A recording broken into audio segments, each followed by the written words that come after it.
नमस्कार, चक्षुदर्शी के इस खास कार्यक्रम में आपका बहुत बहुत स्वागत है। मैं हूं राकेश अचल और आज मैं आपसे बात करूंगा एक ऐसे मसले की जो राजनीतिक न होते हुए भी आप माननीय प्रधानमंत्री मोदी के लिए तकलीफ दे तो है। देखिए, वैसे ही हमारे मोदी जी इस समय तकलीफों में से घिरे हुए हैं। एक तरफ ट्रंप साहब उनको तकलीफों में डाले हुए हैं, दूसरी तरफ हमारे धनखड़ साहब ने तकलीफ में डाल दिया है, तीसरी तरफ बिहार में SIR को लेकर के राहुल गांधी ने उन्हें तकलीफ में डाल दिया है। और अब ये जो एक शंकराचार्य हैं स्वामी अभिमुक्तेश्वरानंद महाराज, इन्होंने भी मोदी के खिलाफ मोर्चा खोल दिया है। अभिमुक्तेश्वरानंद जो है शंकराचार्य जी, इनका और मोदी जी का मुझे लगता है 36 का आंकड़ा है। जब से शंकराचार्य बने हैं तब से मोदी जी और उनकी पार्टी के रीति नीति को लेकर के स्वामी अभिमुक्तेश्वरानंद महाराज लगातार वोकल रहे हैं, लगातार कुछ न कुछ बोलते रहे हैं। चाहे वो राम मंदिर के निर्माण का मामला हो, चाहे वहाँ प्राण प्रतिष्ठा का मामला हो, सब में स्वामी अभिमुक्तेश्वरानंद ने बढ़ चढ़ करके अपनी प्रतिक्रिया दी है और सरकार की और भारतीय जनता पार्टी की रीति नीति को और लगातार निशाने पर रखा है। और अब वो अभी इन दिनों चातुर्मास कर रहे हैं मुंबई में। वहाँ उन्होंने फिर से एक नया शिगुफा छोड़ दिया है कि देश के प्रधानमंत्री माननीय नरेंद्र दामोदर दास मोदी ने जब देश में सेंगोल लेके गए, सेंगोल एक राजदंड होता है जो चोल राजाओं के ज़माने का, तमिलनाडु में तमिल राजा चोल होते थे, उनके ज़माने का राजदंड था, उसको लेकर गए। उस पर गाय का चिन्ह अंकित था। तो भैया, संसद में जब आप ये सेंगोल लेके गए तो सीधी गाय को लेके जाते, आप जीवित गाय को लेके क्यों नहीं गए? ये सवाल बड़ा अजूबा है, बड़ा विचित्र है। अब देखिए, चूंकि ये सनातन धर्म को मानने वाली, देश को हिंदू राष्ट्र बनाने का संकल्प लेकर चलने वाली सरकार है, तो उससे इस तरह के सवाल किए जा सकते हैं और ऐसे सवालों का सामना इस सरकार को और इस सरकारी पार्टी को करना भी चाहिए। अब स्वामी अभिमुक्तेश्वरानंद, आपको मालूम है, गौरक्षा आंदोलन को लेकर के शुरू से आक्रामक रहे हैं। उनके गुरु जो स्वामी स्वरूपानंद सरस्वती हुआ करते थे, उन्होंने भी गौरक्षा को लेकर के बहुत आंदोलन देश में किया। वो तो स्वतंत्रता संग्राम सेनानी थे। लेकिन ये जो शंकराचार्य हैं स्वामी अभिमुक्तेश्वरानंद, ये भी मोदी जी की तरह आज़ादी के बाद जन्मे हैं और इन्होंने वो स्वतंत्रता संग्राम नहीं देखा है, लेकिन किससे सब पढ़ रखे हैं, किससे सब सुन रखे हैं, पूरी दीक्षा है, ज्ञान है। तो इनका ये कहना है कि देखिए, आपको अगर गाय का आशीर्वाद लेना था तो सेंगोल में बनी गाय ले जाने की जगह आप जीवित गाय लेके पहुंचते संसद के नए भवन में, तब जाके बात बनती। अब आपको याद दिला दूं कि शायद वो तारीख थी 28 मई 2023 की, तब जब संसद के नए भवन में माननीय मोदी जी वो राजदंड लेकर के और पीछे पीछे उसमें तमिलनाडु के तमाम ब्राह्मण मठों के प्रतिनिधि गए थे और एक बड़ी शानदार समारोह में उस सेंगोल को नए संसद भवन में लोकसभा अध्यक्ष की जो आसंदी है उसके दाईं तरफ स्थापित किया गया था। ये एक प्रतीक है, सेंगोल दरअसल राजदंड का प्रतीक है। लेकिन जिस देश में कानून और व्यवस्था हमेशा से निशाने पर रही हो, जिस देश में मणिपुर जैसा राज्य 2 साल से लगातार जल रहा हो, वहाँ सेंगोल स्थापित करने और न करने से कोई बहुत फर्क नहीं पड़ता है।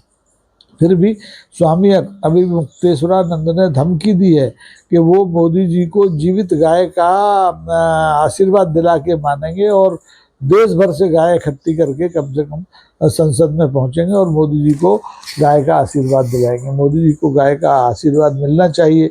स्वामी अभिमुक्तेश्वरानंद कहते हैं, गाय हमारी राष्ट्र माता है और उसे ये सरकार पिछले 11 साल से इस देश में हिंदूवादी सरकार, सनातनी सरकार राज कर रही है, लेकिन ये गाय को राष्ट्रमाता घोषित नहीं कर रही है। ये बहुत गलत बात है।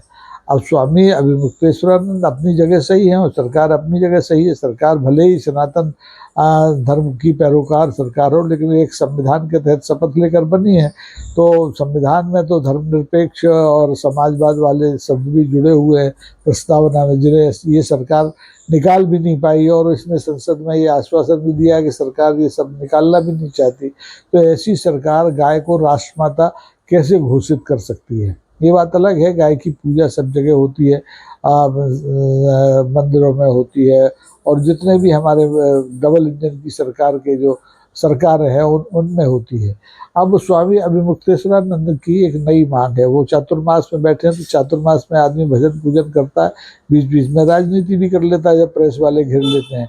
तो स्वामी अभिमुक्तेश्वरानंद ने मांग की है कि दिल्ली में तो जब होगा तब होगा, महाराष्ट्र की सरकार गौ रक्षा को लेकर के, गायों को लेकर के एक प्रोटोकॉल बनाए, जिसमें किस तरह से गाय की संरक्षण होगी, कैसे उसकी पूजा होगी, कैसे उसकी महत्ता होगी, कैसे उसको निराश्रय से बचाया जाएगा। उन्होंने तो यहाँ तक कहा है कि महाराष्ट्र की हर विधानसभा क्षेत्र में जो है कि वो बनना चाहिए आपके ये गौशालाएं बननी चाहिए, और उन गौशालाओं का नाम राम धाम हो, और हर गौशाला में कम से कम 100 गायें रखने की व्यवस्था हो।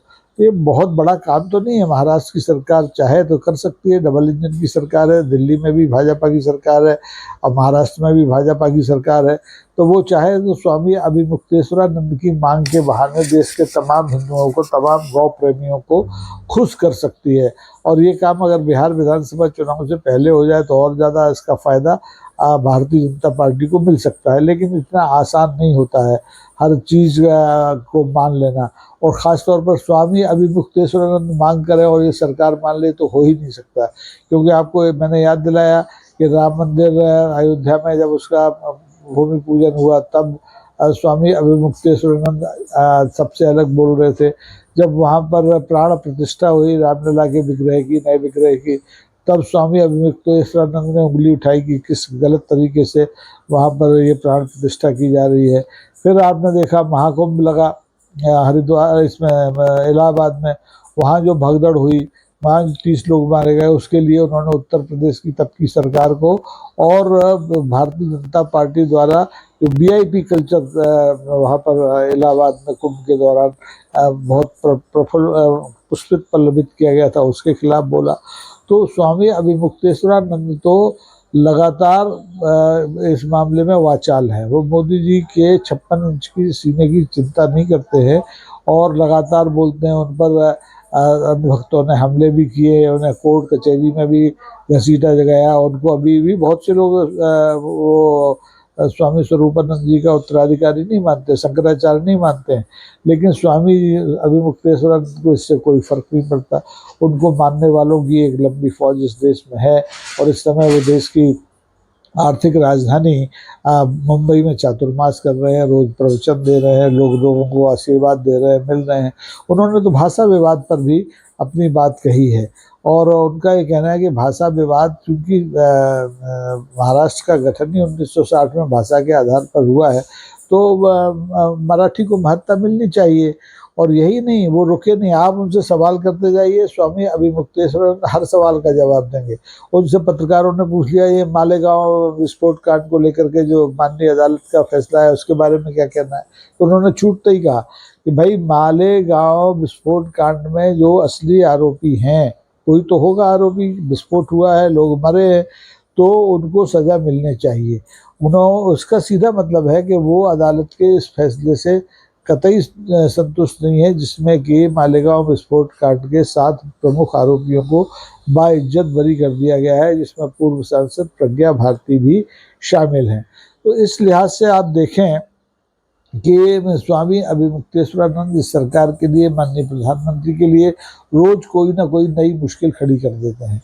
अब ये सेंगोल और गाय का जो प्रसंग है ये नया है। इसका जो हमारा हिंदुस्तान का जो हिंदू समुदाय है, जो अखाड़े हैं, परिषद हैं, मठ है, मंदिर हैं, कोई विरोध नहीं कर सकता कि भाई गाय के संरक्षण के लिए सरकार को काम करना चाहिए, क्योंकि ये उसके शुरू के आश्वासन हैं।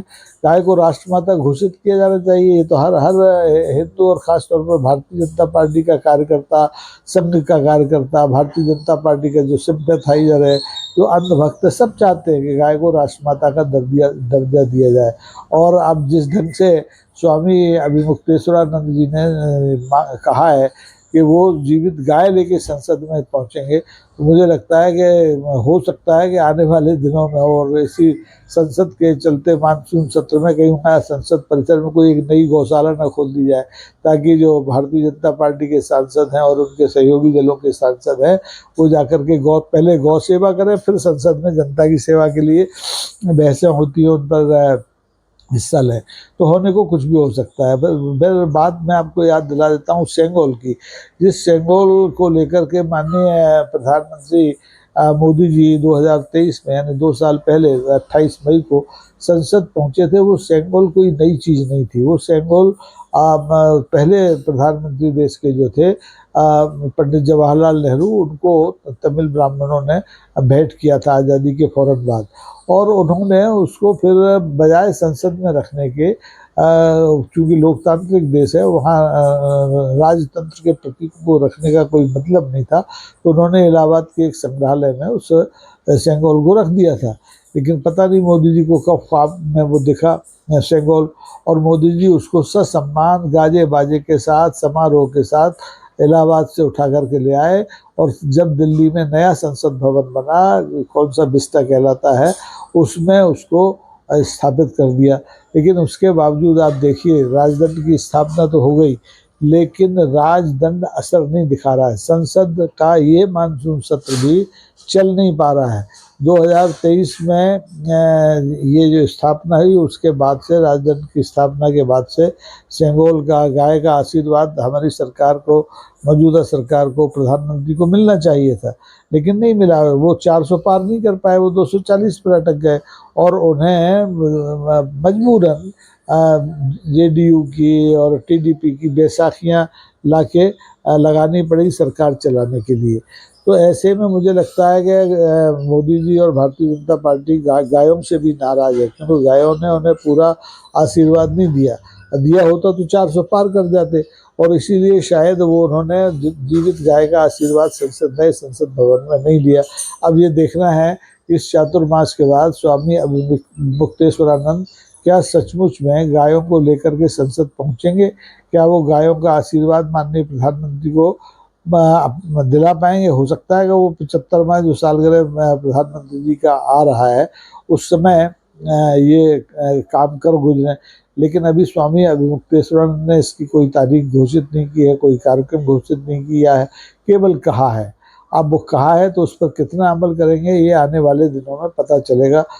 मैं स्वामी अभिमुक्तेश्वरानंद जी को शुभकामनाएं देता हूं कि वो गायों को लेकर के इतने चिंतित रहते हैं, सरकार को जगाते रहते हैं, और मैं माननीय प्रधानमंत्री के प्रति भी अपनी सहानुभूति प्रकट करता हूं कि भविष्य में उन्हें गायों का पूरा आशीर्वाद मिले, ताकि वो इस देश की बेहतर सेवा कर पाएँ।